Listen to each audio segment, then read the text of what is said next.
The decision to ban greyhound racing in New South Wales has sparked a bitter political row, forcing the state's Premier to cut short a holiday. Mike Baird is under attack from senior coalition figures, including the Deputy Prime Minister Barnaby Joyce, as well as the gambling lobby and the Australian Workers' Union. They claim the ban is an overreaction to an ABC expose. It revealed horrific animal cruelty carried out by some of the sport's top trainers and breeders. But tonight, an industry insider who worked as an on-track vet has come forward, saying what he witnessed shows the industry is incapable of cleaning itself up. Sean Rubenstein-Dunlop has this exclusive report and a warning: it contains graphic images.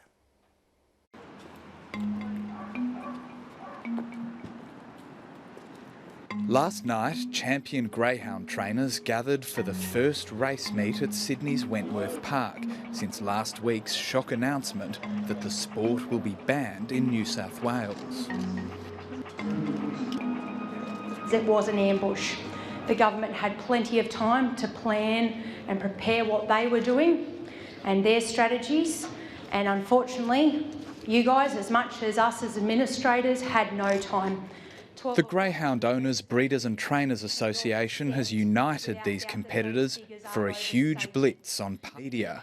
It's building a multi-million-dollar war chest to save the sport after a government report found widespread animal cruelty. We've engaged a legal team. We've engaged a political lobbyist in Barton Deakin.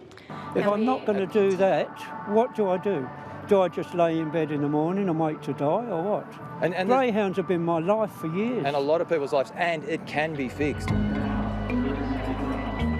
These trainers are among 6,000 people affected by the ban. After years of animal cruelty and corruption scandals, they're desperate to save their livelihoods.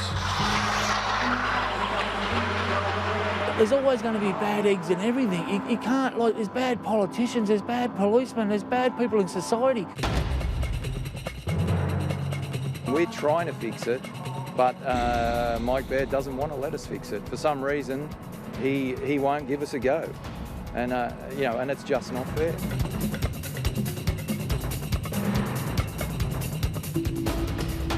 But tonight, an insider tells 7:30 the sport will never be clean. At various times I was disgusted by what I witnessed. I saw some horrific injuries, and I saw some of the worst aspects of human behaviour too. How many calls did Dr. Greg Bryant is speaking out despite threats of violence from greyhound trainers. I've had phone calls to my family home. Threatening phone calls? Yeah. Dr. Bryant was an on-track vet for Greyhound Racing New South Wales in 2014 and 2015. When I left Greyhound Racing New South Wales, my view of the industry was that it was a very cruel and corrupt industry. Early last year, the sport was rocked by revelations on the ABC's Four Corners that top trainers were using live piglets, possums and rabbits to blood greyhounds. Dr. Bryant was on the inside as the crisis unfolded. There was a lot of nervousness amongst the management of Greyhound Racing New South Wales, and they were in a way relieved that the program only focused on live baiting, because there are other issues that they were concerned about, like the money laundering that takes place and the horrific injuries and the huge wastage that takes place in the industry. They were, it could have been a lot worse, was the consensus that they seemed to be coming to. My immediate task is to steer the operations of Greyhound Racing New South Wales. More than that, it's to work towards securing the integrity of the industry. The Greyhound racing body promised zero tolerance in response, but its officials engaged in brazen cover-ups. I expected to see changes, and in the time I was with Greyhound Racing New South Wales, I didn't see any changes. And as a vet, what was your view of the industry's commitment to animal welfare? There is no commitment to animal welfare that I witnessed. There were many requests to euthanise dogs that I regarded as being unnecessary. People would request you to put a dog down because it was old and not performing well, because it had an injury, and they said, oh, it's not going to be any good anymore. You know, a good one costs you as much as a bad one. And the way you make a profit is you get rid of the bad ones and just keep the good ones.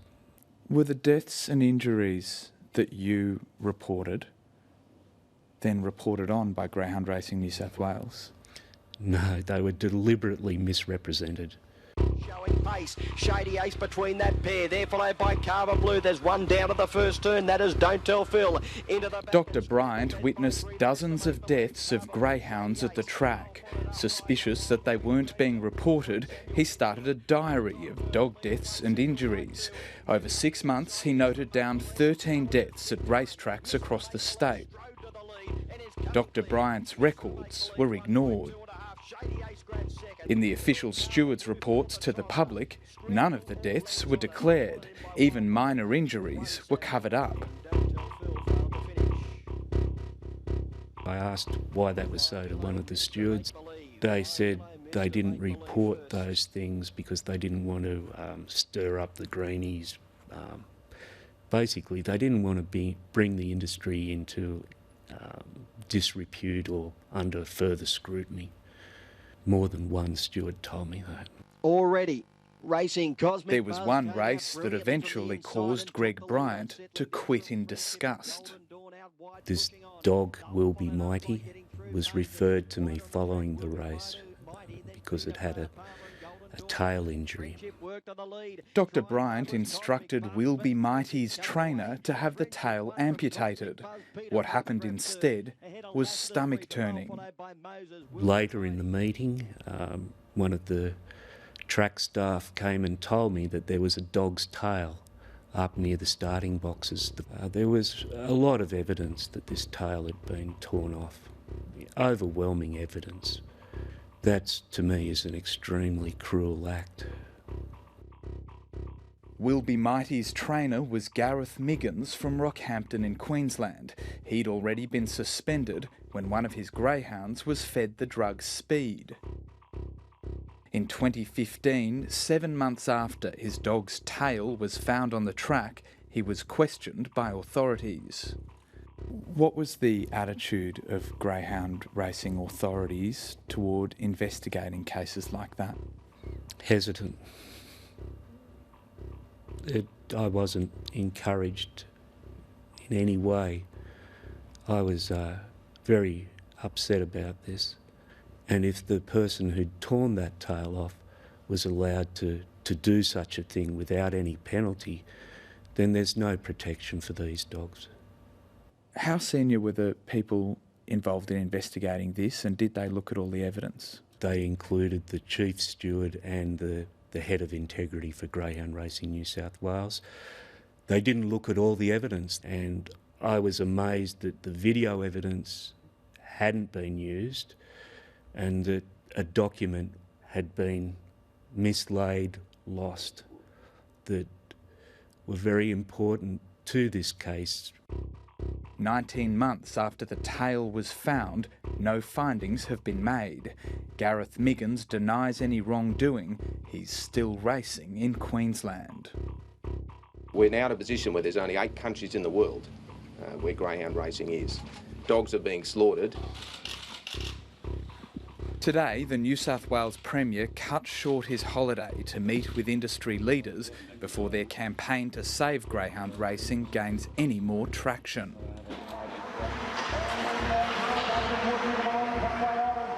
Dr. Greg Bryant wants greyhound racing banned across Australia. He insists there's no other way to stop what the industry calls wastage, the deaths of thousands of dogs each year. There's always going to be some wastage. There's always going to be some injuries. There's always going to be some illegal drug use. It's cruel to the dogs.